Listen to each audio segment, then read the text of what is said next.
সীমায় কি একটা ধরাই দিল, কমেন্টও করতে পারতেছি না।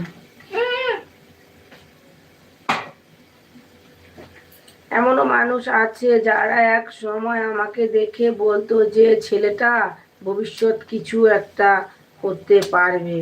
আমার ব্যর্থতা দেখে এখন তারাই বলে যে এর দ্বারা আমাকে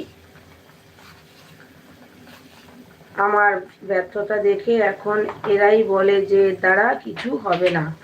তাও আমি কিছু মনে রাখি না। লোকের কথায় কান দিয়ে লাভ আছে? বলো আগে সেটা, আগে বলো বিশ্বনাথ। লোকের কথায় কান দিয়ে কি লাভ? লোকের কথা যত শুনবে তত নিজের ক্ষতি। তোমাকে তো কেউ খেতে দেবে না। তোমাকে তোমার নিজেরটা নিজে যখন খাবে, নিজেরটা নিজে বুঝে নাও। অন্যের কথা কান দিয়ে লাভ নেই। খাওয়াচ্ছে তো তোমার বাবা মা, অপরের কথা শুনে লাভ আছে? আমি লোকের কথা শুনি না, আমার বাবা মা খাওয়ায়, আমার বাবা মা বাড়িতে।